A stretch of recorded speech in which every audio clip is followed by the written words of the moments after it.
인생의 한순간을 목소리로 담아드리는 특별한 녹음실, 오늘도 문을 활짝 열었습니다. 저는 여러분의 기록을 도와드리는 DJ 민준이고요. 저는 DJ 제리입니다.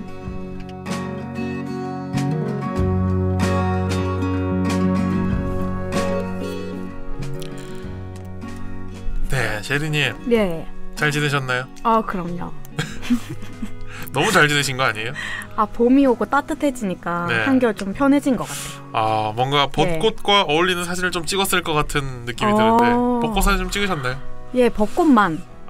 벚꽃만. 벚꽃 속에 본인은 안 들어가시고? 벚꽃 속에는 못 들어갔고 벚꽃만 찍었네요.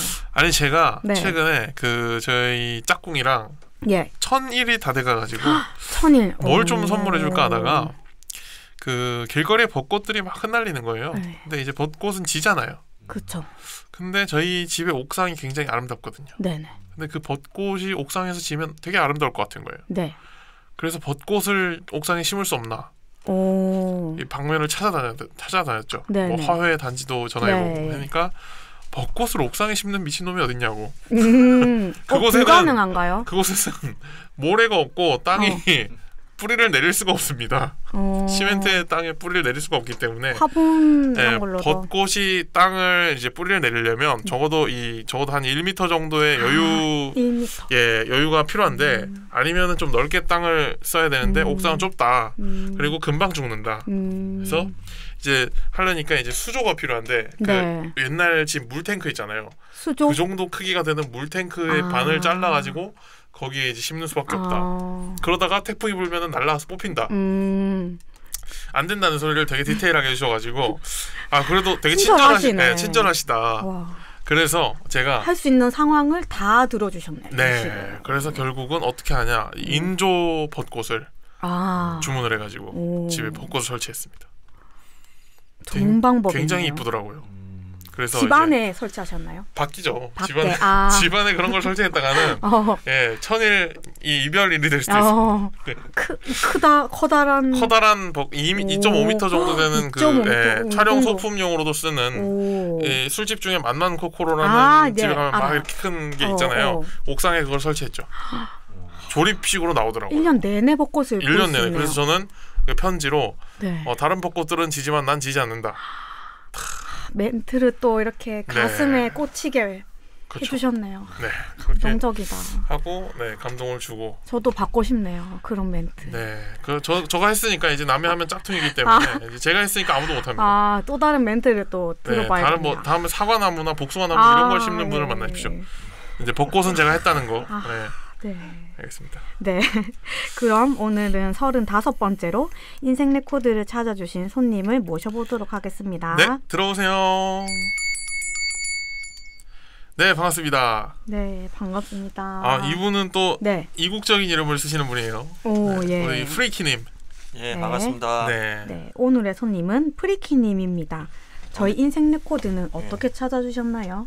근데 짤랑짤랑 종소리 안 나오나요? 나왔어요. 다른 방송에 나오던데. 네. 맞네. 네. 죄송합니다. 네. 예. 오늘 프리키님은 또 저희 이어폰을 사용하지 않으시고 싶어 하셔가지고 제가 착각했습니다. 예, 짤랑짤랑은 지금 요거를 끼시면 여기로 다 들려가지고 네, 효과음 듣고 싶으시면 요거를 껴주시면 돼요. 네.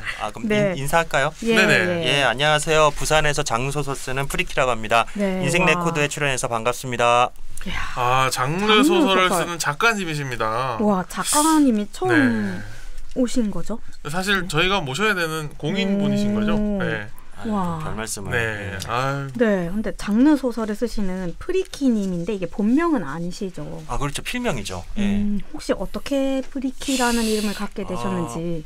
사실 이제 필명이 그동안 이제 제가 이게 첫 필명은 아니고요. 네네. 그동안 좀 많이 바꿨는데 좀 독특하면서도 좀 쉽게 기억될 만한 게 뭐가 있을까 하다가 좀 제가 좀 글을 추구하는 게 조금 특별하고 재미가 있으면서도 좀 독특한 이야기를 쓰고 싶어서 그거에 맞는 영어 단어를 좀 찾다가 비슷한 발음으로 차용을 하게 됐습니다. 저는 처음 봤을 때 약간 프리하다 이 느낌의 뭐 그런 뭐 의미가 있지 않을까 생각을 했는데 그렇게도 볼 수 있겠네요. 예. 네, 그래서 되게 뭐 자유로운 영혼, 뭐 약간 그런 느낌이지 않을까? 예, 제가 추구하는 방향이기도 하고요. 네, 네. 그래서 프리키가 뭔가 되게 날아가는 가벼운 느낌이 좀 들어요. 네, 예. 무거운 느낌보다는 통통 튀는 느낌이 좀 드는.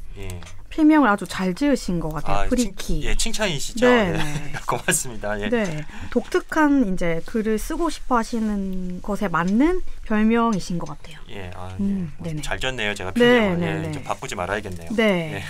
민주님은 어떠세요? 프리키라는 이름? 저는 처음 듣자마자 그 제가 옛날에 감명 깊게 본 영화 중에 프릭스라고 있었거든요.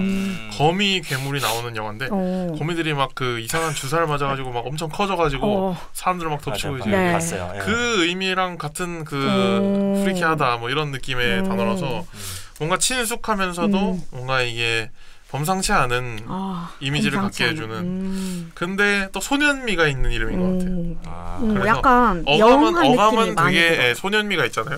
네. 그래서 되게 인상 깊었어요. 근데 들어오시는데 뭔가 나이는 좀 있어 보이시는데 이게 얼굴은 소년이야. 네. 그리고 나이가 들어도 소년일 것 같은 얼굴을 가지고 계셔가지고 그래서 굉장히 잘 어울리는 이름이라고 생각했습니다. 고맙습니다. 네.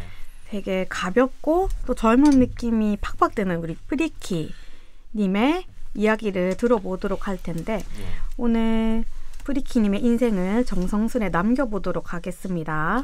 네.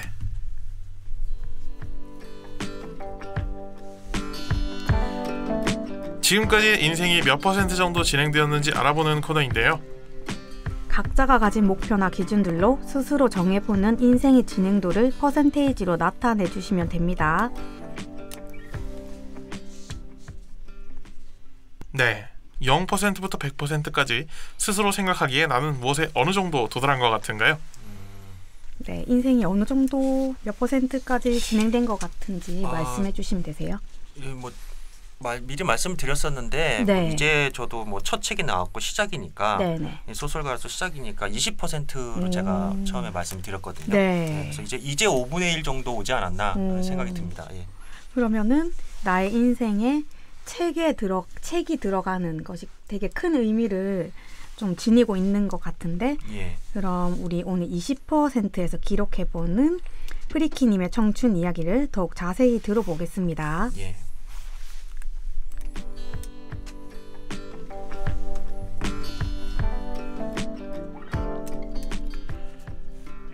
내 삶에서 가장 기억에 남는 베스트 순간 3가지를 소개하는 시간. 태어난 순간부터 기억에 남는 가장 베스트 장면 3가지를 남겨주시면 됩니다. 네, 저희 인생 3컷 코너인데요. 가장 기억에 남는 베스트 장면 3가지 있을까요, 혹시? 기억에 남는 장면은 사실 많은데 앞에 또 가장이 붙잖아요. 그래서 제가 이거 쓸 때 딱 생각이 나긴 나더라고요. 아무래도 이제 특히 이제 뭐 직장 문제를 인생에서 빼놓을 수가 없는데요. 이제 뭐 그냥 열심히 다니던 직장을 이제 직장이 너무 바빠가지고 제가 10년을 한 넘게 다녔었는데 한 직장에 그러니까 10년 동안 다니면서 생각했던 거는 있었으나 이제 워드 한글 폴더만 만들어 놓고 글을 한 줄도 못 썼어요. 10년 동안. 그 뭐 핑계일 수도 있는데 바쁘고 그 현실에 적응이 되니까 사람이 그렇게 되더라고요. 그래서 이제 어느 날 제가 이제 일요일 날 그 아침에 뭐 평일도 아니고 일요일 아침에 제가 이제 사무실에 나와서 이제 그 남은 일을 하는데 일요일 아침에 토요일도 아니고 일요일 아침에 그러니까 토요일도 했고요. 토요일도 이제 야근을 했고 일이 너무 많아가지고 일요일 아침에 나와서 그때 제가 이제 서울에서 근무를 했었거든요. 이제 일요일 아침에 근무를 하는데 왜 이제 회사 사무실에 보면 한켠에 보통 탕비실 있잖아요. 뭐 간단히 커피도 마시고 뭐 이렇게 씻고 하는데 제가 이제 너무 졸려가지고 이제 탕비실에 가서 이제 그 노란 거 있죠. 커피 믹서 노란 거, 그거 이제 뜯어가지고 먹다가 이제 문득 이제 앞에 있는 거울을 봤어요. 거울을 제가 이제 딱 봤는데 뭐가 보였게요? 제가 이제 거울을 딱 봤는데 코털이 보였나요? 코털? 그 너무 디테일하게 다크서클? 너무 디테일하게 아니면 그 약간의 넉나간 사람? 보통 제가 다른 데서 이 경험담을 얘기하면 예. 뭐 귀신이 보였다, 뭐 이런 얘기를 해주시던데 코털이 보였다고 해서 제가 좀 당황했네요. 이게 분명히 제 얼굴이 보였죠. 거울이니까. 네. 근데 제 나이 그 당시 제 나이보다 한 10년은 바싹 늙은 제 얼굴이 보이더라고요. 그러니까 지금도 10년 후에 얼굴이 보이는데 제가 여기서 또 10년이 지나면 어떻게 돼 있을까? 그 생각을 하니까 좀 마음이 좀 많이 안 좋기도 하고 해서 결정을 좀 하게 됐죠. 이제 직장을 관두기로. 네. 그래서 그때가 제일 기억에 많이 남네요. 이제 제가 일요일 아침에 일을 안 했으면 직장을 안 그만뒀을 수도 있었을 것 같은데 지금 생각해 보면 직장을 그만두고 그 저장해 놓은 폴더에 글을 좀 써야겠다라고 생각을 했던 것 같아요. 그게 제일 기억이 많이 납니다. 항상 이제 글을 쓰고 싶은 마음이 가득 찼었는데 월화수목금 토요일 일요일까지 출근을 하면서 일을 하다가 지치고 엄청 나이가 들어 보이는 자신의 모습을 발견한 순간 그 욕망이 터진 게 아닐까. 그렇죠. 이제 뭐 뚝에 조그맣게 구멍은 뚫려 있었는데 그게 이제 어느 날 뭐 폭우가 쏟아져 확 뚫렸다고 해야 될까요? 그러니까 근데 보통은 거기서 그냥 넘어가죠. 넘어가기도 하고. 저 같은 경우에는 조금 되돌아보신 것 같아요. 저 같은 경우는 조금 다른 어떤 제스처를 좀 취했고 좀 어려움도 사실 좀 많이 있고 많이 있어요. 많이 있는데 그래도 좀 꿋꿋이 좀 열심히 이룬 바를 하고 있어요. 그래서 제가 오늘 여기 출연할 수도 있게 된 게 아닌가 싶고요. 와, 10년이 더 늙어 보였다고 말씀하시는데 얼마나 또 일이 많으셨는지 스트레스도 많으셨을 것 같고 좀 짐작이 갈 만해요. 사실은 몇 살만 좀 많아도 스트레스를 받는데 인간이라는 게 자기 나이로 보이고 싶어 하는 사람이 좀 많다고 생각하거든요, 저는. 근데 그 정도로 내가 엄청난 스트레스를 받고 있고 좀 체력적으로도 뭐 여러 가지가 조금 좀 한계치에 다다른 상황이 아니셨을까 그렇게 생각이 돼서 그때 직장을 그만두고 글을 쓰기로 결심을 하셨다는 게 아마 본인을 또 위해서도 좀 이게 더 나은 선택이지 않을까 해서 그런 마음을 갖게 되지 않으셨을까 하는 생각이 좀 드네요.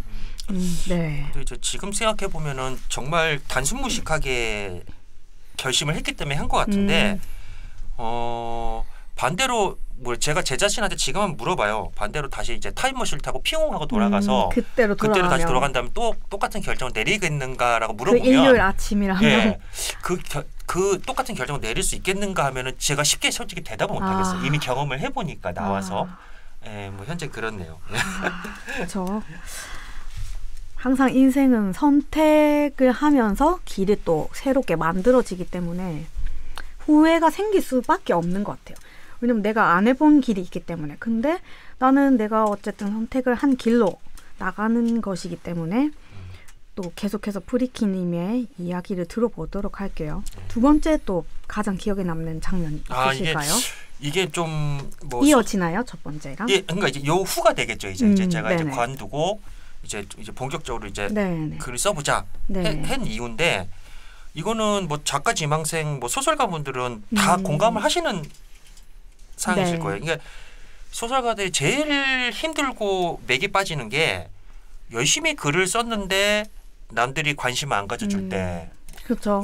뭐 한번 읽어주기는 고사하고 뭐 악평도 되게 고맙거든요, 사실. 관심이니까. 악평도 관심이 있어야 할 수 있는 거잖아요. 뭐 욕이나 악평도 되게 고마운데 무반응, 무대응이 내가 올린 글이 뭐 전혀 뭐 반응이 없을 때가 제일 사실 맥이 빠지거든요. 저도 처음에는 굉장히 좀 많이 힘들었어요. 뭐 지금도 물론 댓글이 이렇게 많이 달리는 건 아닌데 지금은 이제 제 얼굴 보고 댓글 쓰시는 분들이 계세요. 이제 힘내세요. 그러니까 글은 안 읽는데 작가님 힘내세요 하고 댓글 쓴단 말이에요. 지금은. 근데 이제 처음에는 제가 이제 한 3개 사이트를 이제 중심으로 활동을 했어요. 뭐 이게 알만한 사이트 3개를 제가 이렇게 했는데 뭐 글 써도 조회수도 끄덕이고 웹소설을 올리신 건가요? 네, 처음에는 이제 웹소설로 이제 시작을 했죠. 아무래도 제가 뭐 기반이 없으니까 제가 어디 뭐 공모전에서 상을 받은 것도 아니었고, 그러니까 이제 그 웹소설 사이트로 활동을 했는데 너무 반응이 없는 거예요.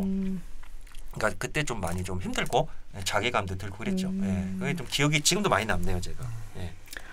사실은 이제 직장을 전에 다니셨다고 하셨기 때문에 완전히 다른 새로운 직업, 새로운 일을 하시니까 뭔가 좀 응원도 많이 필요하고 내가 선택하기로 한 것에 대해서 반응이 있어야 내가 지금 잘하고 있나 못하고 있나를 알 텐데 그런 반응이 없어서 좀 많이 힘드셨을 것 같은데 또 처음 댓글이 달렸을 때 굉장히 기억에 남는다고 하셔가지고 혹시 이 첫 댓글이 어떤 내용인지 기억하시나요?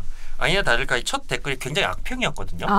뭐라고 달려 있었죠? 그러니까 뭐 조금 뭐 말이 안 된다. 그러니까 이제 웹소설이니까 가끔 저도 이제 인간이니까 그럴 수 있잖아요. 그러니까 오타 같은 것도 아마 중간에 있었나 봐요. 뭐 비문하고 오타가 있었나 봐요. 그래서 그거를 좀 지적을 하시면서 읽기는 잘 읽었는데 오타와 비문이 눈에 거슬렸습니다. 다음부턴 주의해 주세요. 여기 비슷하게 댓글이 달렸어요. 근데 뭐 상처 이런 거는 고사하고 어쨌든 그분이 읽고 달아주신 거잖아요. 너무 기분이 좋더라고요. 그래서 제가 핸드폰으로 사진을 찍어가지고 사진첩에 지금도 어디 뒤져보면 있어요. 그게 그 첫 댓글이 제. 그분이 굉장히 꼼꼼히 읽어보셨나 봐요. 아니 근데 대충 읽었는데도 이제 오타가 보인 거 보면 제가 좀 심하게 적었던 것 같아요. 그때 웹소설로 빨리 접다 보니까. 대충 읽으면 사실 그냥 슥 훑어보면 안 보일 수도 있다고 저는 생각하거든요. 그래도 어느 정도 조금 유심히 보시지 않았을까? 그래서 또 오타도 발견하고 약간 응원이 됐을 것 같긴 해요. 그 자체가. 근데 이제 그래서 그때 기분이 좋았죠. 이제 오타는 절대 이제 내 사전에 없다. 그런 일념으로 도움이 됐네요. 그래서 그렇게 해서 이제 계속 누가 보든 안 보든 계속 꾸준히 써내려 가니까 좀 많이 좀 탄력이 좀 붙었던 것 같아요. 이거는 여담인데 제가 초반에 그러니까 보통은 이렇게 시작을 하시더라고요. 직장을 다니면서 글 썼는데 운 좋게 어디 공모전에 당선이 됐어. 아니면은 뭐 좀 우리가 알만한 출판사의 관계자의 눈에 띄어서 그렇게 되고 나서 보통 직장을 관두시고 전업으로 활동을 하시는데 저 같은 경우는 그런 게 전혀 없었잖아요. 그냥 무식하게 그냥 한 거잖아요. 그래서 디립다 이제 글만 쓰기 시작을 했는데 반응이 없는 거예요. 그러니까 너무 힘들더라고요. 그래서 그때 당시 운 좋게 우리 회색의 인간 쓰신 김동식 작가님하고 연결이 돼서 제가 좀 배웠어요. 퇴고를 배우고 좀 했어요. 제가 글을 뭐 이메일로 주고받고 하면서 했는데 그때 김동식 작가님도 그러시더라고요. 지금은 자기도 그랬다. 자기도 뭐 공장 다니면서 쓰는데 누가 알아주겠느냐. 그래도 누가 보든 안 보든 오유 그거 있어요. 그게 꾸준히 썼다는 거예요. 자기가 쓰니까 자기도 이렇게 됐다. 그러니까 개의치 말고 하루에 뭐 일주일에 한 편이라도 꾸준히 써서 올려보세요. 라고 말씀해 주시더라고요. 그래서 저도 이제 들은 바대로 꾸준히 썼죠. 계속. 쓰니까 진짜 사람이 뭐 지성이면 감천이라고 조금 뭐가 좀 기회가 보이기 시작은 하더라고요. 글을 써보신 적 있나요 혹시?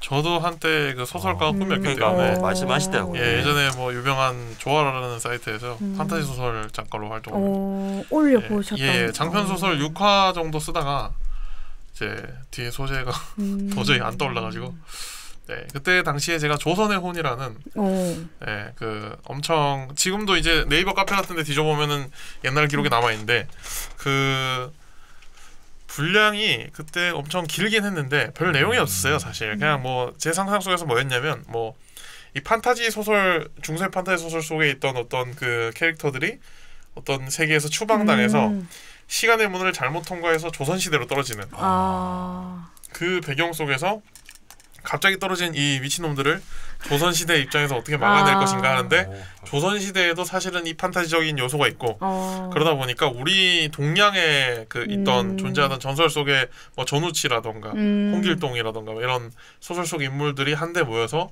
이 판타지 소설 속 이 인물들을 막아내는 그런 소설을 한번 썼었죠.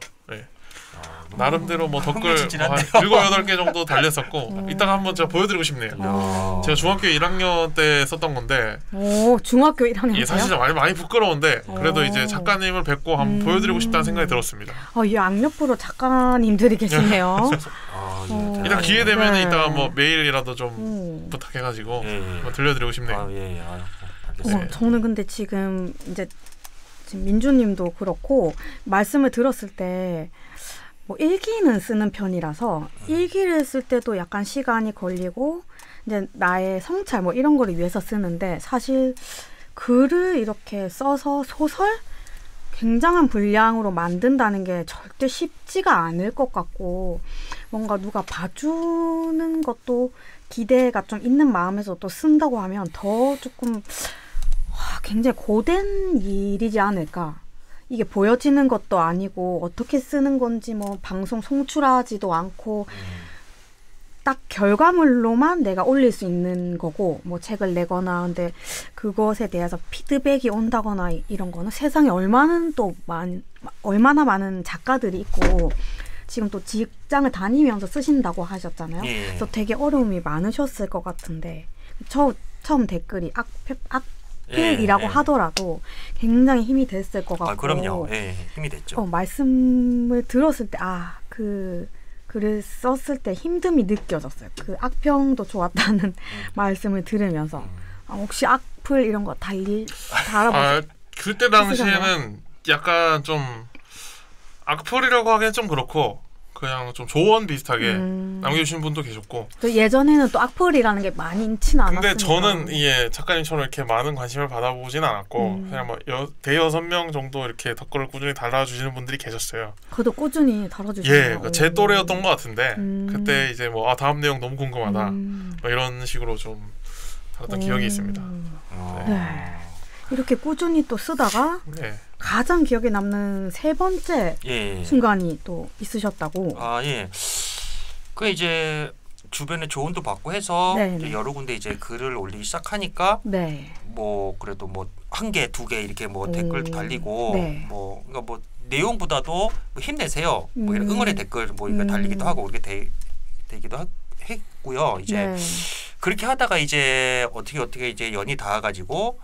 뭐 출판사 이제 대표님을 알게 돼서 한번 원고를 좀 보내게 됐고 이제 미팅을 거쳐가지고 좀 기획 소설을 이제 출간을 좀 하게 됐어요. 그래서 아무래도 이제 제가 뭐 장르 소설 쓴다고 말씀을 드렸잖아요. 그래서 뭔가 좀 그러니까 첫 책은 뭔가 좀 심오한 이야기보다는 좀 편하게 좀 재미있게 좀 읽을 수 있는 그런 어떤 뭐 단편집으로 좀 한번 해보자 뭐 그래가지고 책이 좀 나오게 됐고요. 아무래도 뭐 모든 글 쓰는 사람이 그렇겠지만 자기 책이 나왔을 때가 제일 기쁘지 않을까 싶어요. 저도 마찬가지고요. 저는 조그만한 글 어떤 분이 쓰시는 책에 아주 조그만한 정보를 드리는 역할은 해봤지만 내가 온전히 어떤 글을 써서 책을 출간해 본 적이 없고 옆에도 사실 책을 출간해본 지인이 없으신데 직접 이제 책을 출간을 해보시고 계속 쓰고 계신 거잖아요. 그때와 지금 느낌이 다를 것 같기도 한데 그때 혹시 어떠셨는지 첫 책을 출간하셨을 때. 일단 뭐 기분이 좋았죠. 기분이 좋고요. 기분이 신기하셨나요? 이게 그 출판물을 박스로 받나요? 이제 그러니까 이제 뭐 그 홍보용으로 좀 보내주세요. 이제 아무래도 이제 뭐 요새는 뭐 작가들도 발로 뛰어야 되기 때문에 뭐 저도 이제 아는 사람 모르는 사람 지인 막 섭외해갖고 뭐 유튜브도 찍었고 어떤 그렇게 홍보도 하고 뭐 제가 직접 들고 다니는 홍보도 하고 막 그랬고요. 그리고 뭐 요즘에 뭐 인스타 뭐 또 인플루언서 분들 직접 막 DM 보내가지고 막 안면도 트고 요새 뭐 작가님들 다들 그렇게 하시더라고요. 뭐 조용하게 뭐 하시나 했더니 그렇게 책 홍보하시고 저도 그렇게 했고요. 출판사에서 보내준 책 위주로 해서 저도 홍보하고 그랬어요. 저는 되게 궁금한 게 제 여자친구의 사촌 동생이 그런 꿈을 갖고 있어요. 이 친구가 되게 그 방구석에서 이렇게 상상을 많이 하는 친구인데 저도 뭐 이렇게 스토리 같은 건 얘기를 안 해주는데 계속 뭔가를 쓰고 있대요. 나중에 책을 내고 싶다는 거예요. 그래서 이런 과정을 조금 간략하게 우리 청취자분들도 좀 알 수 있게 어떤 책을 쓰고 싶은 사람이 있다면 어떻게 문을 두드려서 이런 소설을 좀 발간할 수 있는지 알 수 있을까요? 글쎄요, 뭐 저도 아직 뭐가 좀 햇병아리 작가라서 좀 그렇긴 한데 일단은 책도 여러 종류가 있잖아요. 뭐 자기계발서도 있고 무슨 수험서도 있고 자격증 서적도 있을 거고 에세이도 있을 거고요. 그러니까 자기가 어떤 종류를 쓸 것인가가 제일 중요한 것 같아요, 사실은. 이 친구는 딱 소설을 쓰거든요. 자기가 소설 쓰고 싶다 하면은 뭐 뻔한 얘기긴 하지만 일단은 뭐 되든 안 되든 무조건 좀 많이 써야 된다. 뭘 써야 남들한테 보여줄 거잖아요. 일단 되든 안 되든 쓰고 뭐 첨삭 받고 저는 뭐 무식하게 그냥 혼자서 계속 썼는데 요새는 그런 글쓰기 모임 프로그램 같은 게 되게 잘 돼 있더라고요. 그러니까 되게 좀 직접 현직 뭐 작가나 소설가님이 직접 강의하시는 데도 있고 하다 보니까 그런데 이제 글쓰기 모임이나 뭐 소설 모임 같은 데 가서 기본적인 어떤 뭐 시놉시스 뭐 작성하는 뭐 이런 거 좀 배운 다음에 많이 써서 주변에 좀 보여주시는 게 제일 1단계지 않을까 싶어요. 예. 뭐 저도 그렇게 했고 그리고 자기가 좀 탄력이 붙으면 뭐 공모전 같은 데 출품을 해서 뭐 상이라도 받으면 더 인지도가 넓어질 수 있어요. 오늘 가져오신 이 기생록 같은 경우는 이 출판사와의 어떻게 관계를 맺게 된 건가요? 저도 마찬가지입니다. 이제 그 뭐 장르 전문으로 하는 이제 출판사가 이제 몇 개 있잖아요. 검색을 해보면. 네. 그래서 이제 그러니까 맨 처음에 사실 이제 요거 말고 제가 이제 전자책으로 한번 계약을 먼저 했는데 뭐 답이 없는 거예요. 뭐 이게 뭐 대표님이신데 뭐 밥 먹고 이제 계약까지 다 했는데 답이 없어요. 그래가지고 전화도 드리고 했는데 뭐 계속 뭐 그런 거예요. 그럴 바에 계약을 왜 했지? 이런 생각이 좀 들더라고요. 그래서 내 원고는 이미 내가 보냈죠. 내 원고가 지금 어디서 나도 모르게 돌아다니고 있나? 뭐 이런 생각도 들고. 그렇게 생각하시죠. 네, 근데 저도 뭐 치사하잖아요. 그래서 뭐 그냥 연락 끊고 말았는데 그러고 나서 이제 또 다른 데를 좀 문을 돌려보자. 그 전자책은 좀 아는 대표님이셨는데 아는 사람이 더 무섭다고 이제 그런 일을 당하니까 좀 위축은 되더라고요. 근데 어쨌든 이제 좀 심사숙고하게 써서 이제 제가 이제 단편집인데 그 제가 이제 모 사이트를 보면은 제가 뭐 단편을 한 100몇 개를 제가 올린 게 있어요. 그 중에서 좀 괜찮은 걸 추려가지고 제가 그 뭐 대표님도 몇 분한테 보냈죠. 제가 메일을 보내고 이게 좋은 긍정적인 반응을 주셔가지고 같이 이제 협업 작업을 해가지고 책이 나오게 됐어요.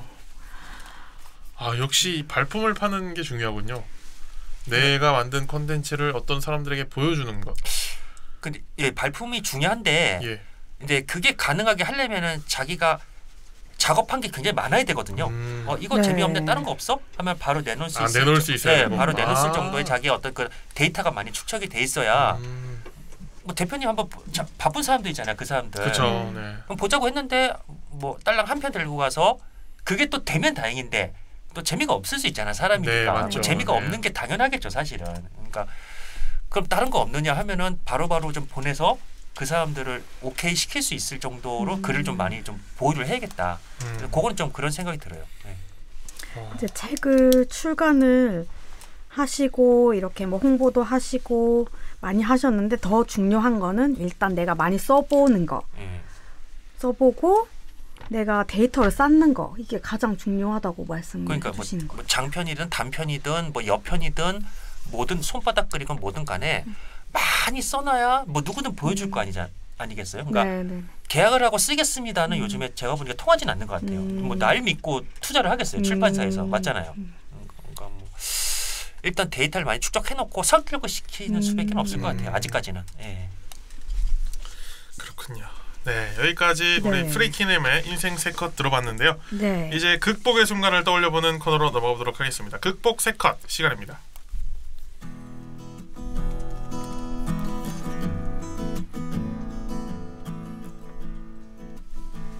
극복 3컷에서는요. 지금까지 살아오면서 기억에 남는 극복의 순간을 최대 3가지 얘기해 주시면 됩니다. 어려운 일이 생겼거나 뜻하지 않은 위기를 이겨내본 적, 사소한 극복 이야기 무엇이든 좋습니다.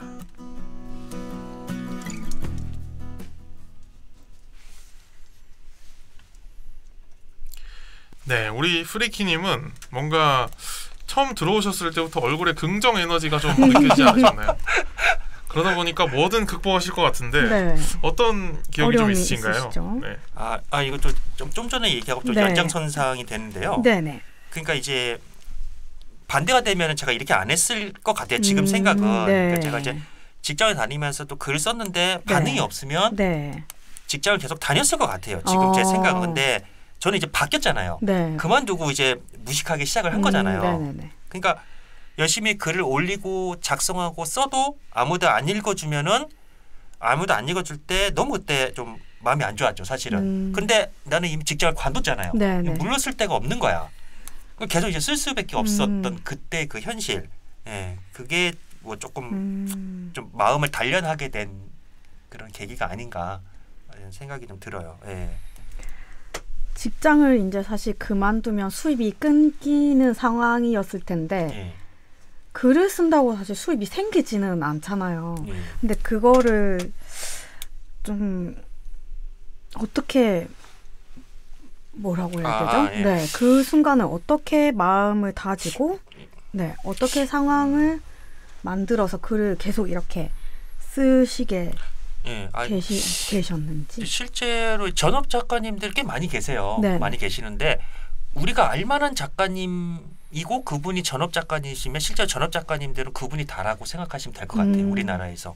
그리고 대부분이 다 뭔가를 하시면서 외주를 하든 뭐 파트타임을 하시든지 다 일을 하시면서 글을 쓰시는 것 같아요. 제가 만나본 작가님들은. 저도 그러니까 지금 제가 직장을 관뒀는데 지금 제 직장을 다니고 있잖아요. 그러니까 이제 저는 이제 그래도 이제 무식하게 직장을 관뒀지만 나름대로 저도 뭐가 비빌 언덕이 있어야 될 거 아니에요. 네, 그래서 저 주변에 좀 알아보고 뭐 어플라이도 하고 그래가지고 기존에 봤던 연봉보다는 좀 많이 작지만 내 시간을 좀 많이 할애할 수 있는 직장으로 다행히 좀 이직을 했어요.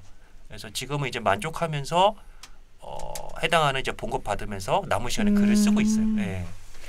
이제 직장을 그만두고 처음에는 글을 좀 쓰기도 했지만 다시 또 직장을 구하셔서 뭐 조금은 이렇게 경제적인 상황이 뒷받침이 조금은 있는 상황에서 또 글을 이렇게 꾸준히 쓰고 계시는 거네요. 이거 좀 되게 현실적인 얘기인데 봉급도 봉급이지만은 저도 이제 직장 생활을 10년 이상 했기 때문에 그 부분을 간과했던 것 같아요. 이 4대 보험이 끊기니까 딱 피부에 와닿더라고요. 사실은 4대 보험이 정말 이 4대 보험이 되고 안 되고가 너무 그거더라. 너무 굉장한 어드밴티지였더라. 당장 이제 직장 가입자로 바뀌면 의료보험도 폭탄이 날라와요. 전혀 생각도 못한 부분이잖아요. 그건 사실 직장 다니면은. 그래서 내가 생각을 좀 잘못했구나. 어딘가에 반발 자국 정도는 걸치고 있어야겠다. 그래서 이제 부랴부랴 이제 또 다행히 또 운이 좋아가지고 그렇게 됐고요. 뭐 발을 걸칠 수 있게 됐고. 이거는 직장을 다니다가 처음부터 이제 사회인이 될 나이에 직장을 처음 바로 쉼 없이 다니다가 그만둬본 사람이 알 수 있어요. 맞아요. 처음에 이제 저희가 예를 들어 뭐 대학을 갔다고 치면은 대학을 그만두고 바로 이제 직장을 구하면 지금 프리키님이 말씀하신 폭탄, 4대 보험을 안 했을 때 폭탄이 뭔지를 모르실 거예요. 근데 좀 공백이 있고 약간 백수의 기간이 있었던 사람이 또 직장을 갖게 되면 방금 말씀하신 그 폭탄이라는 게 어떤 의미인지 조금 이해를 하실 것 같은데 저도 직장을 다니다가 직장을 안 다녔던 순간이 있는데 바로 그 다음 달에 내가 받아보지 못한 금액의 고지서가 날라오더라고요. 그래서 이건 뭐지? 깜짝 놀라서 아주 길게 백수 생활을 하지 못하고 또 그런 게 부담이 돼서 저도 뭐 짧게든 길게든 다시 바로 좀 직장을 다니게 됐던 경험이 있어서 좀 공감이 되는 것 같아요. 이게 되게 크더라고요. 그러니까 저는 이제 제가 자의로 관둔 거잖아요. 제가 뭐 권고사직을 당한 것도 아니고 그러니까 이게 계약이 종료가 되면 실업급여라도 받을 텐데 그거하고도 또 저하고 상관이 없으니까 처음에는 자의로 그만둔 건 실업급여가 안 되죠. 또 퇴직금도 빨리빨리 안 나오지. 그러니까 처음에는 조금 좀 공백기가 있고 힘들었던 것 같긴 해요. 지금 생각해 보면은. 그래도 다시 또 다행히 직장을 얻으셔서 또 극복을 하시고 글을 계속 쓰셨네요. 네. 또 두 번째 또 극복을 하신 순간은 또 요것도 제가 좀 전에 말씀드렸는데 그러니까 제가 좀 아니랬죠 사실은. 그러니까 이제 제가 관둘 때에 그런 생각이 있었어요. 제가 또 지금 출판사 운영하시는 아는 분이 아는 형님이 또 한두 분 계시니까 어떻게 잘 안 굴러가겠나 이런 좀 원래 아셨던 지인분 이런 좀 얄팍한 생각이 사실은 좀 있었던 것 같아요. 그래서 약간 좀 난 지인의 아는 사람 있으니까 어떤 방법으로든 뭔가 도움을 받겠지. 그러니까 지금 생각해 보면 굉장히 그게 좀 아니란 생각이었죠 사실은. 그래서 이제 이 준비한 거 들고 가서 이제 뭐 저녁 같이 먹으면서 얘기가 잘 풀렸어요. 실제로 이제 계약서 서명도 했고 했는데. 이제 그분이 이제 차일필 뭐 다른 거 먼저 출간해야 된다 하더니 연락이 없는 거예요. 그러니까 이제 뭐 돈은 얼마 안 되지만 뭐 밥도 제가 사고 이렇게 했는데 조금 마음이 좀 안 좋기도 하고 뭐 믿는 사람이 더 무섭다 뭐 이런 것도 있고 그래서 이제는 제가 진짜 맨땅에 아직 맨땅에 헤딩 해야겠다. 정신 상태가 글러먹었구나. 너는 직장을 관뒀는데도 아직 정신을 못 차렸구나.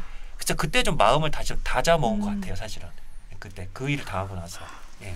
나는 이제 이런 기회로 인해서 또 내 책이 발간될 수 있을 거라는 또 희망이나 뭐 그런 부푼 마음이 있는 상태였는데 결국에는 이제 일이 흐물흐물해지게 되면서 다시 또 마음을 다 잡는 기회로 또 이렇게 네 나름의 이용을 하셨던 것 같아요. 마냥 절망만 하지 않고 다시 발돋움으로 또 쓰신 것 같아서. 그래서 뭐 옥이라고 해야 되나 이거를. 극복을 잘 하셨던 것 같아요.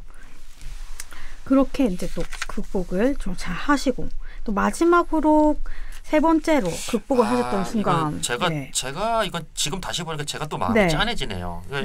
이것도 정말 현실적인 얘기인데. 제가 이제 뭐 글 좀 쓰겠다고 직장에 사표를 냈잖아요.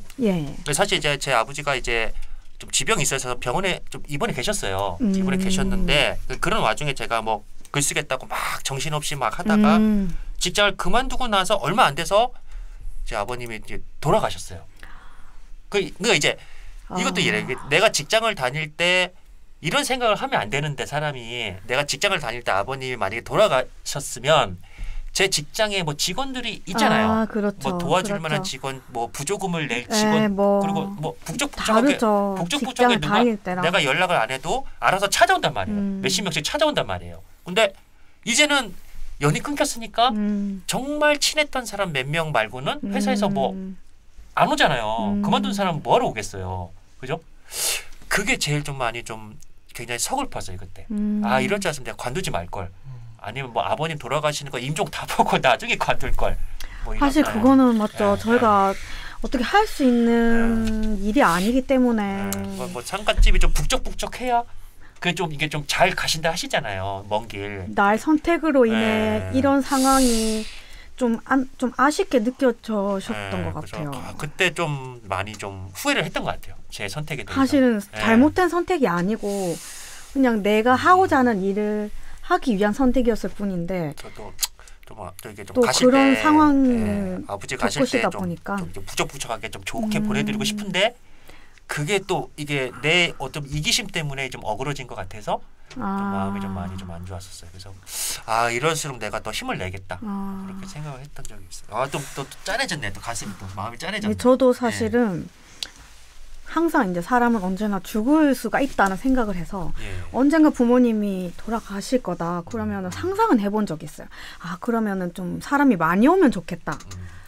뭐 내 인맥이든 뭐 누구의 인맥이든 어쨌든 내 부모님 돌아가셨을 때는 좀 많이 와서 이렇게 해주면 좋겠다는 생각이 한켠에 있거든요. 근데 갑자기 내가 삶에 대한 다른 결심을 했는데 그때 나를 낳아주신 이제 부모님이 돌아가신 상황에 또 내가 생각했던 것과 다른 상황으로 좀 그런 보내드리는 분위기가 돼서 많이 아쉬워하셨던 것 같고. 근데 저는 이렇게 말씀을 드리고 싶은 게 사람이 많이 오면 좋겠지만 그래도 이런 마음까지 그 아버님이 느끼시지 않으셨을까. 돌아가시면서 내 아들이 또 이렇게 나를 생각하구나 그런 거를 느끼시지 않으셨을까 생각했을 것 같아요. 눈에는 보이지 않지만. 조금, 아버님도 아들 하나 있는 게 낫죠. 장례식장에 아들 하나 있으면 됐죠. 너무 이게 내 이심 때문이었다라는 생각은 조금. 뭐 의미가 없죠. 사실 직장 뭐 있어서 그 사람들이 장례식장에 오고 올 사람들은 다 왔을 거 아닙니까? 그러면 된 겁니다. 조금은 이제는. 그전에는 사실 그런 마음이 있으셨다 해도 저희가 볼 때는 사실 절대 이기적인 선택이 아니라고 보여지거든요. 뭐 지금은 이제 그렇게 또 봐주시는 분이 있어서 괜찮은데 근데 그때 그 당시에는 그렇게 생각이 들었을 것 같아요. 저 같아도. 왜냐면 곧바로 이런 일을 정말 접했기 때문에 생각지도 못한 변고를 당하고 나니 이게 정말 내 선택이 돌이킬 수가 없잖아요. 감적인 느낌이 들고 다시 뭐 사표 반려하겠습니다 할 수가 없잖아요. 그러니까 그 그만둔 곳에다가 부고를 알리기도 좀 멋졌고, 그러니까 굉장히 그때 좀 마음이 좀 혼란스럽긴 했어요.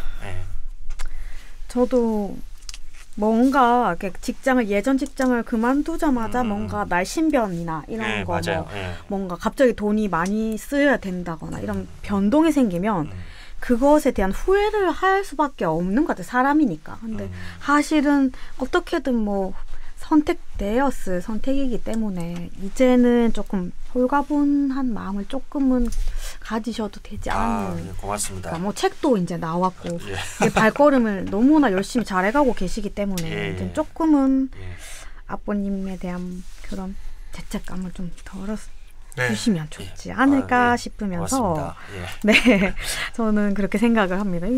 또 이렇게 멋진 책이 또 앞에 있고 열심히 써가고 계시니까 좋은 것 같아요.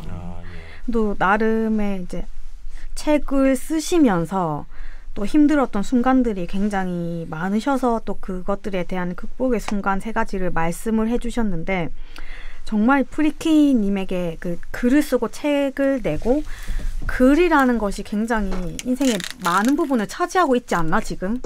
그런 생각이 조금 들어요. 이런 얘기들을 들어보면서. 네. 어떻게 들으셨나요? 민주님은? 저는 이분을 처음 봤을 때 되게 긍정적이고 좀 소년미가 있다. 이렇게 진짜 오늘 아버님 얘기하시면서 약간의 그 울컥하시는 걸 보고 진짜 소년이구나. 네. 뭔가 그 아버님이 굉장히 좋은 분이셨을 것 같아요. 네. 그런 느낌이 나서 우리가 되게 그 좀 아쉬운 말이지만 아버님을 추억하는 분들을 주변에서 많이 본 적이 없어요. 제가 또 30대 초반인데 제 나이 또래도 아버님을 조금 여인 분들도 좀 있으시고 그리고 제 나이보다 조금 더 위에 가시면은 그래도 몇 분 계시거든요. 그리고 조금 더 위로 가면은 때가 돼서 이제 보내드린 분들도 계신데 그 굉장히 아름답게 추억하는 분들을 보기가 드물어요. 되게 막 뭐 골치 아픈 사람이 한 분 이제 돌아가시는 것처럼 그런 관계로 이제 끝이 나거나 의무적인 제사를 지낸다거나 이런 분들은 많이 봤는데 프리키님께서 얘기를 하시는 걸 보면서 이런 추억이라는 그리움이라는 단어에 대해서 다시 한번 느끼게 됐습니다. 아직도 저렇게 생각하시는 분이 그래도 있구나. 네. 그럼요. 네. 나이가 뭐 어떻게 됐든 시대가 뭐 어떻게 됐든 얘기하셨었는데 이게 인류입니다. 네. 사실은 뭐 부모님이랑 사이가 안 좋았다 하더라도 맞아요. 결국에는 내가 지금 이렇게 말하고 뭐 얘기하고 누구 만나고 뭐 어쨌든 부모님이 있으니까 내가 지금 여기 존재하기 때문에 그건 어떻게 저희가 이렇게 거부할 수도 없고 이렇게 버릴 수도 없는 것 같아요. 그분이 어떤 분이든 일단 부모님이라는 두 분이 나를 낳아주셔서 존재를 하기 때문에 어떤 삶을 저에게 주셨던 간에 그 마지막을 하는 순간에는 굉장히 슬플 것 같아요. 더 이상 나를 존재하게 해준 분들이 없는 거니까. 그렇죠. 맞아요. 그 끈이 약간 끊어지는 것 같은 느낌? 우리 눈에 보이지 않기 때문에. 그래서 더 많이 그런 마음이 드셨을 것 같기도 해요. 네. 그래서 항상 그냥 부모님 얘기를 하면 짠하고 마음 짠해요. 뭔가 지금 살아 계시지만 저는 그래도 항상 부모님을 딱 떠올리면 내가 뭐 못한 것만 생각이 나고 뭘 더 잘해드려야 되나 그런 것도 좀 생각이 많이 드는 것 같아요. 민주님 효자? 뭐 이렇게 어떤가요, 민주님은? 저는 제가 생각하는 효는 좀 세상의 가치관과는 좀 다릅니다. 어떻게 다른가요? 저는 자식이 부모한테 잘해야 한다는 주의자는 아니고 부모가 자식에게 잘해야 기본적으로 내리사랑주의자입니다. 일단 내리사랑이다. 놓은 사람이 책임을 져야 된다. 자식에게는 선택권이 없다. 네. 태어난 것은 부모님의 몫이기 때문에 부모님이 자식에게 잘해주는 것이 곧 그 부모가 그 자식에게 잘해주는 것이 될 것이고 그것만 잘 된다면 자식 효도를 안 할 수가 있겠습니까? 내가 사랑하는 사람에게 사랑을 받았는데 그거를 갚으려고 하겠죠. 그러니까 기본적으로 자식이 부모님에게 효도를 하려면 부모가 자식을 공경해야 한다라고 생각을 해요. 저희 부모님께서는 저를 굉장히 아끼시고 또 어떤 희생적인 마음으로 키우셨기 때문에 저도 이제 부모님께 그런 걸 그 자연스럽게 갚고 싶은 마음이 들죠.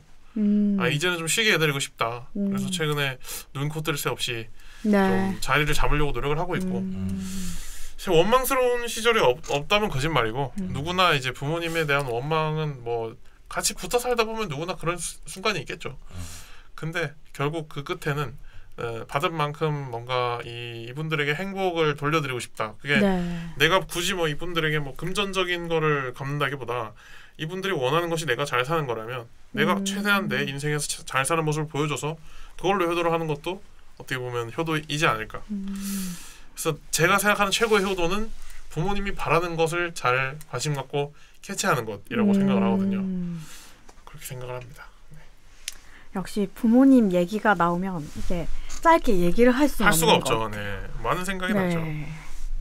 프리키님에게 이런 질문을 한번 드려볼까요? 프리키님에게 부모님이랑 또 말 더 짠해지는데 어떤 존재인지. 글쎄요. 이제 제 기억 속에 그 이제 아버님 돌아가신 아버님이 굉장히 좀 엄한 존재이셨거든요.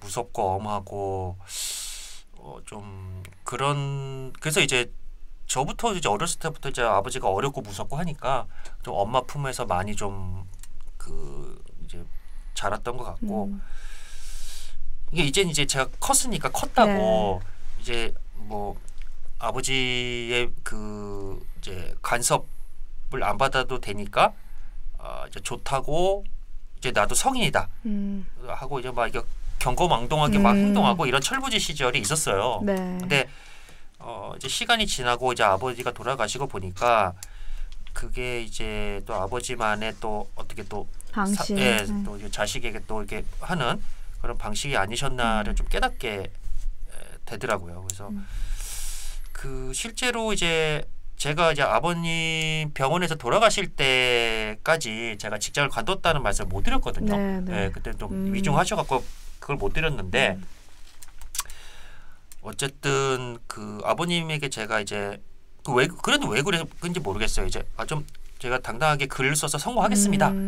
직장 관뒀습니다. 말씀을 사실 드릴 수도 있었는데 그때는 아버지한테 뭐가 창피해서 그랬는지 아버님에게 직장 갔다 왔냐 그러면 그만뒀는데 갔다 왔어요라고 제가 말씀을 드린 게 기억이 나요 아직도. 그래서 그때는 뭐가 창피하고 두려웠는지 아버지한테 그렇게 말씀을 드렸던 것 같아서 좀 속상하기도 하고 차라리 아버지 살아계실 때 당당하게 말을 했을 제 의지대로 당당하게 말씀을 드렸으면 좋았을 텐데 그때 왜 그랬는지 결심을 이미 하고도 아버지 앞에서는 쭈뼛대면서 거짓말을 한 게 좀 마음이 좀 많이 좀 안타깝고 그래서 지금은 이제 어렸을 때 아버지가 좀 무섭고 두려운 존재였다면 지금 아빠한테 너무 좀 간절하고 좀 다시 뵐 수 있다면 제가 좀 이렇게 해서 하겠습니다라고 제대로 말씀드리고 싶고 좀 안타까운 그런 동경의 대상으로 남아 있는 것 같아요. 글을 쓰시면서 아버님이 문득문득 떠오를 것 같아요. 그런 말씀을 못 드렸기 때문에 내가 글을 쓰는 걸 선택하기로 했습니다. 해서 뭔가 이야기를 쓰다가 한 번씩 기억이 나실 것 같긴 해요. 네. 아마도 이제 프리키님이 글감 이런 글을 쓰는 것에 있어서 또 이러한 기억, 뭐 나름의 내 선택에 대한 그런 마음들 가졌던 것들이 또 많이 녹아들지 않을까. 또 이런 마음들이 힘이 돼서 글을 쓰는 것들에 좀 보탬이 또 되지 않을까 싶어서 뭐 좋든 나쁘든 어떤 거든 다 좀 도움이 되지 않을까 글을 쓰는 데는 사실 이런 생각이 들면서 처음에 글을 어떻게 쓰는 것에 관심을 가지셨는지 안 여쭤본 것 같아서 좀 그게 좀 궁금하거든요. 네. 그래요? 언제부터 글을 쓰는 거 이렇게 책을 내고 이런 것들을 생각해보고 하셨는지. 글쎄 어렸을 때 근데 보통 지금하고 조금 다른 것 같은데 이제 어렸을 때 막 한참 그런 거 유행하잖아요. 뭐 지금은 뭐 김전일? 지금은 또 김전일 시대가 아닌가요? 김전일 알아요. 김전일. 뭐 저는 소녀탐정 김정일 맞아요. 저는 중년탐정 김정일 세대가지고 어인용에서 패러디를 했어요. 뭐 코난이라든가 뭐 김전일 요즘 요즘 친구들은 그걸로 배운다고 하던데 저는 이제 뭐 에거스터 크리스티 이쪽 세대니까 그래도 뭐 그런 거 책 읽고 뭐 셜록 홈즈 뭐 그런 책 읽으면서 이제 나도 언젠가는 좀 미스터리 작가가 되고 싶다. 책을 많이 읽으셨네요. 그렇죠. 이제 뭐 많이 읽었어요. 뭐 시험 전날에는 시험 전날 저녁에는 양심상 책을 봐줘야 되거든요. 이게 아무래도 근데 시험 전날 저녁에도 독서실에서 제가 그 책을 붙잡고 앉았으니까 책을 정말 좋아하시네요. 그럴 정도로 그때 또 추리 소설책에 푹 빠져서 살았죠. 살다가 저도 이제 여느 사람들처럼 뭐 군대 갔다 오고 취직하고 그러고 이제 살다가 뒤늦게 이렇게 좀 하게 됐어요.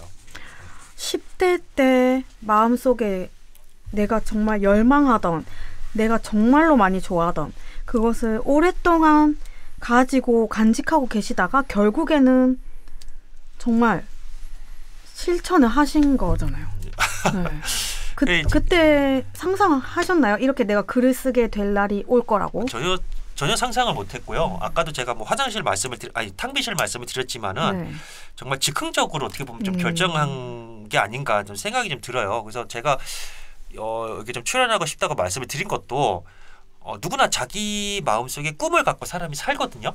다만 그거를 언제 실현하느냐, 실현하지 그렇죠. 않느냐 그 차이죠. 그 차이라고 생각이 되는데 저는 이제 해보고 죽더라도 뭐 이런 주의였고 근데 이게 만약에 혹시나 뭐 작가든 다른 걸 생각하고 계신 분이 계시다면 내가 지금 현재 거를 버리고 이걸 했을 때 망해도 정말 후회가 없겠는지를 정말 꼼꼼히 한번 생각을 좀 해봐 주셨으면 좋겠어요. 중요한 얘기 같아요. 그래서 그리고 저처럼 결정을 했다면 정말 뒤도 돌아보지 말고 과거의 일은 저도 뭐 아버님 장례 말씀드렸잖아요. 과거의 일은 완전히 잊고 내가 과거에 회사를 다녔다는 것도 완전히 잊어버리고 지금 현재를 위해서 정말 매진을 하려는 노력을 기울였으면 좋겠다. 제가 그걸 좀 말씀드리고 싶어서 좀 사실 나오게 되지 않았나. 사실 뭐 그렇게까지 할 자신이 없다면 지금 현재 상태를 즐기고 만족하는 것도 어떻게 보면 좀 좋은 인생이 아닌가라는 생각이 들어요. 그거는 사람이 선택하기 나름이고 느끼기 나름이에요. 굉장히 중요한 말씀. 진짜 살아오시면서 겪으시면서 느끼신 피부로 와닿는 얘기들 많이 해주신 것 같아요.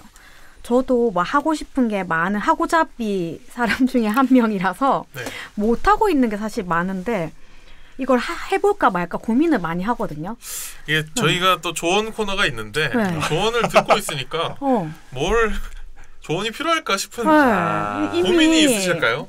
고민은 사람이기 때문에 없을 것 같은데? 있을 수는 있다고 보지만 이미 이 직장을 한 곳에서 또 10년 이상 다니시고 그 직장을 그만두시고 내가 10대 때부터 열망하던 그것을 꺼내어서 현실 세계에서 지금 색깔을 입히고 가시는 지금 작가님의 얘기를 들으면서 저도 좀 어떻게 생각을 해야 될지, 내가 열망하고 있는데 아직 실현 못한 것들에 대해서 어떻게 하면 좋을지 좀 힌트를 얻은 느낌이 있어요. 그렇죠.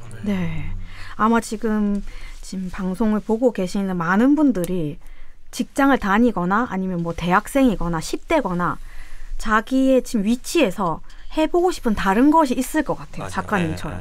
이게 뭐 10년, 20년이 걸릴 수도 있고 당장 내일이 될 수도 있고 한데 이런 걸 해보느냐 마느냐는 진짜 선택인 것 같고 아니면 나는 그 상태를 즐기고 나중에 해볼래 해도 될 것 같기도 해요.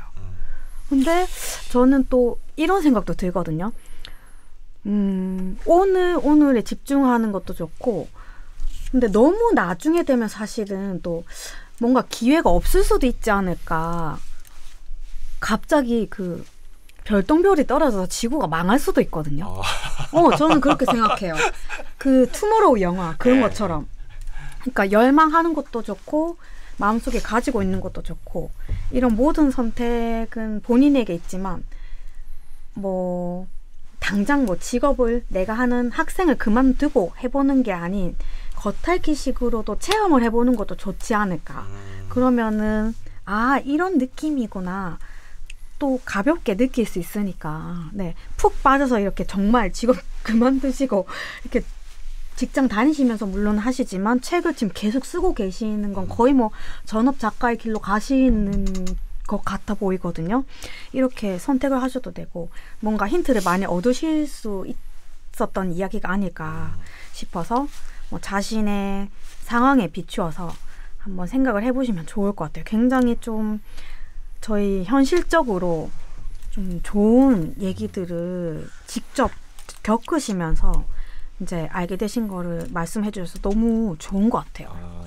많은 도움이 된 것 같아서 사실은 저희가 이제 또 다음 코너가 있는데 좀 이제 행운을 드리는 시간을 한번 가져보죠. 그 진행을 할까요? 네. 천사의 조언 코너로 넘어보도록 하겠습니다.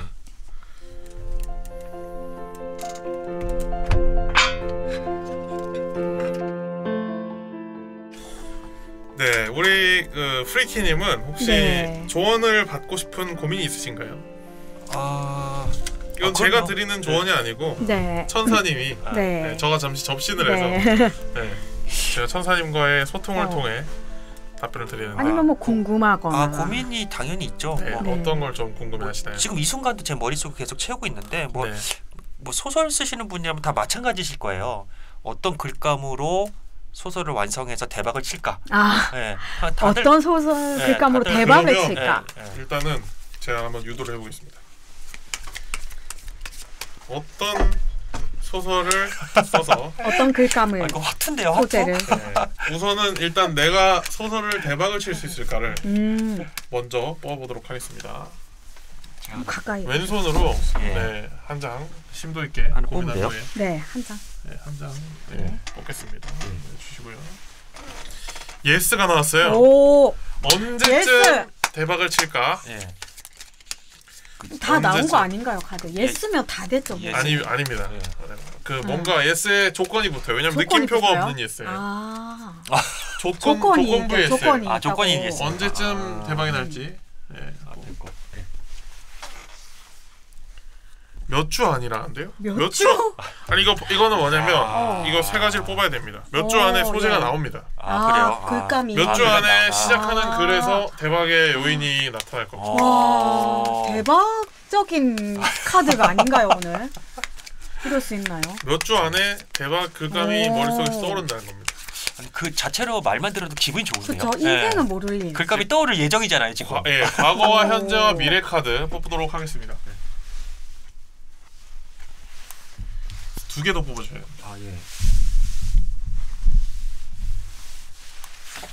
또 뽑아요? 네, 한 장 더 뽑아주세요. 미래 카드입니다. 자, 너무 좋은 카드가 나왔는데요. 과거에는 우리 프리키님께서 믿는 대로 다 이루어질 것이다. 뭔가 막연한 자신감이 있었습니다. 그래서 도전을 하는데 거리낌이 없었고 주변에서 엄청난 지원이나 투자 없이 스스로 일어선 자수성가형 작가라고 보시면 됩니다. 그리고 지금 현재는 본인이 하기에 달려있다. 내가 열심히만 한다면 그의 성과는 어느 정도 따라주는 편이에요. 근데 그렇다고 해서 운이 엄청 좋다고는 할 수 없습니다. 아직 안 터뜨렸다는 거죠. 근데 걱정할 필요가 없다. 여기 보면 만세를 하고 가운데 화로가 있거든요. 이거는 근심 걱정이 다 타버리고 좋은 일만 생긴다는 뜻이에요.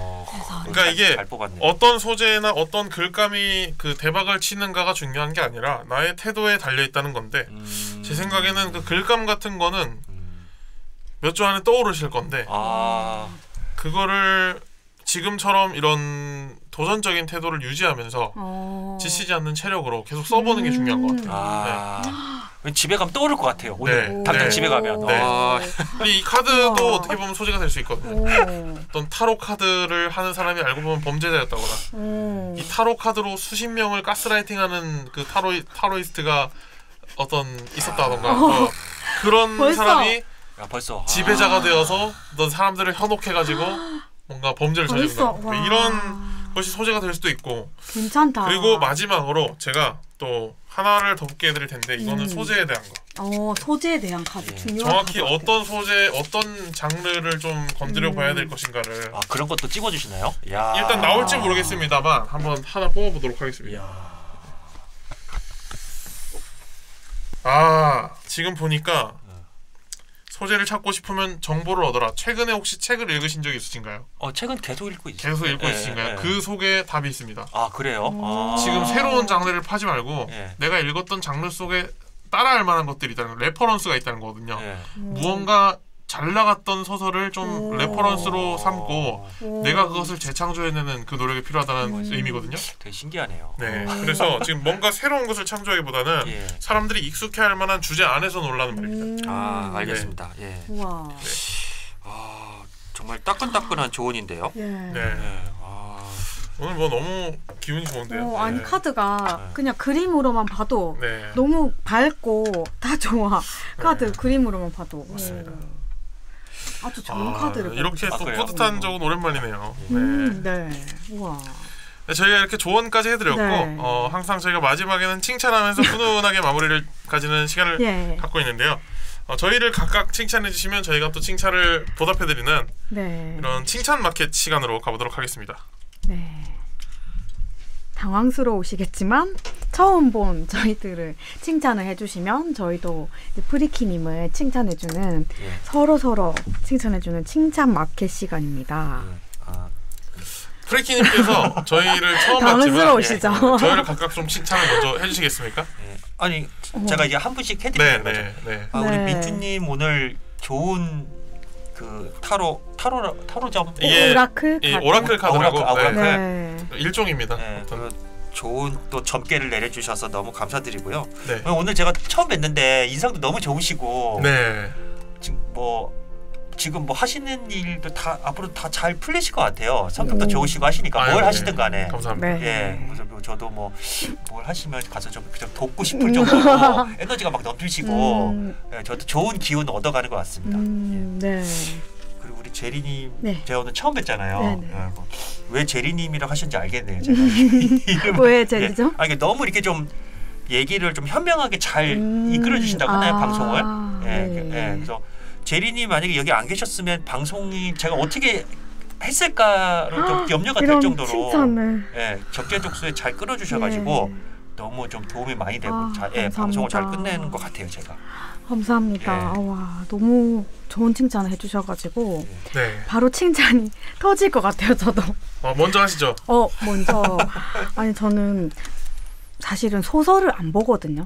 책 종류는 많이 보는데 소설을 안 본 이유가 소설을 어렵다고 생각했어요. 이해를 못한다고.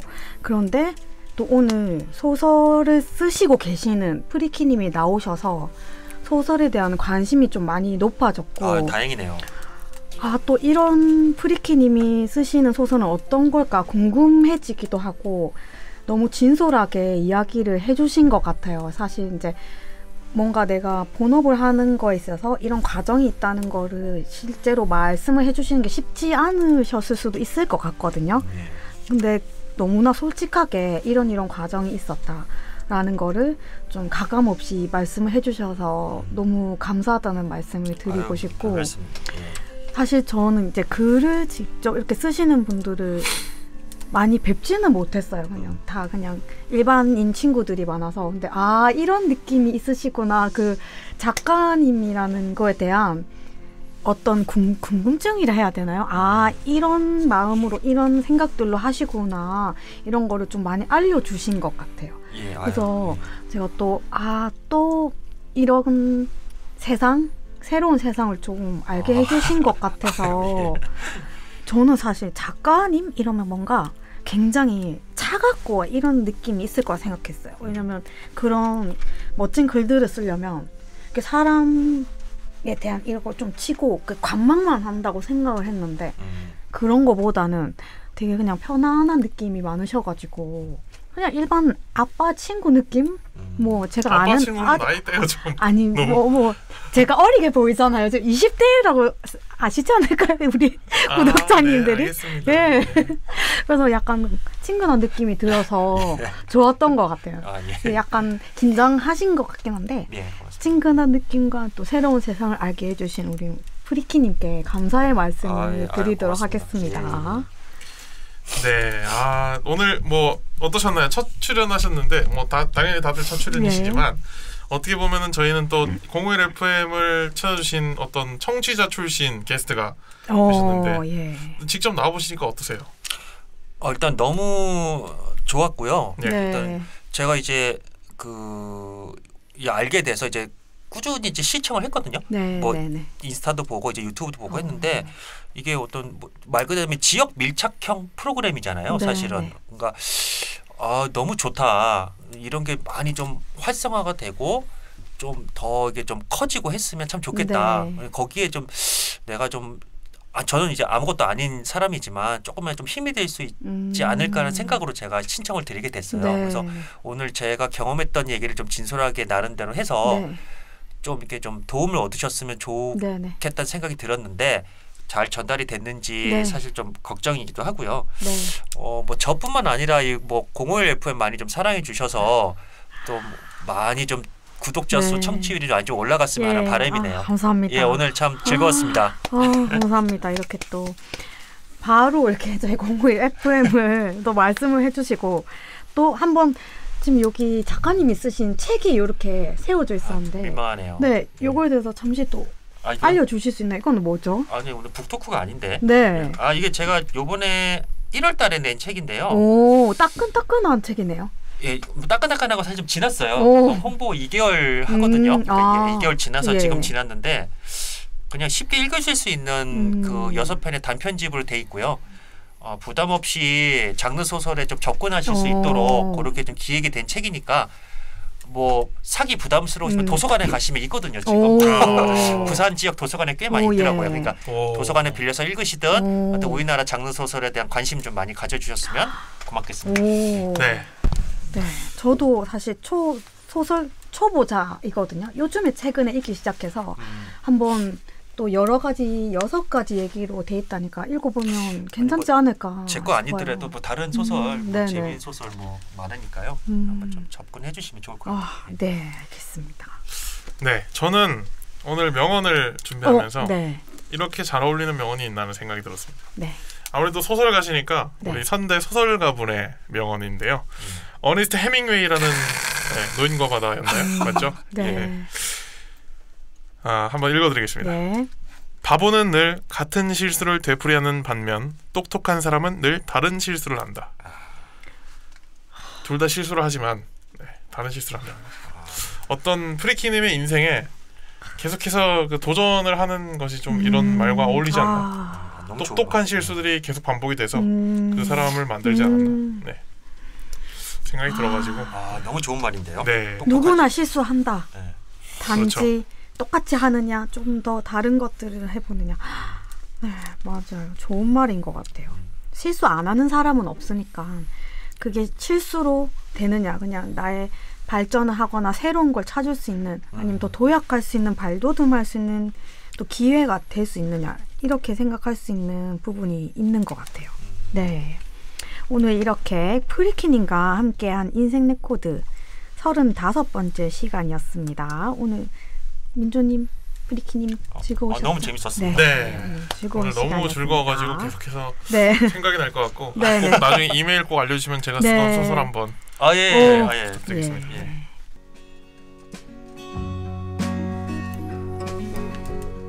인생 레코드 부산, 내일은 또 어떤 기록이 쓰여질까요?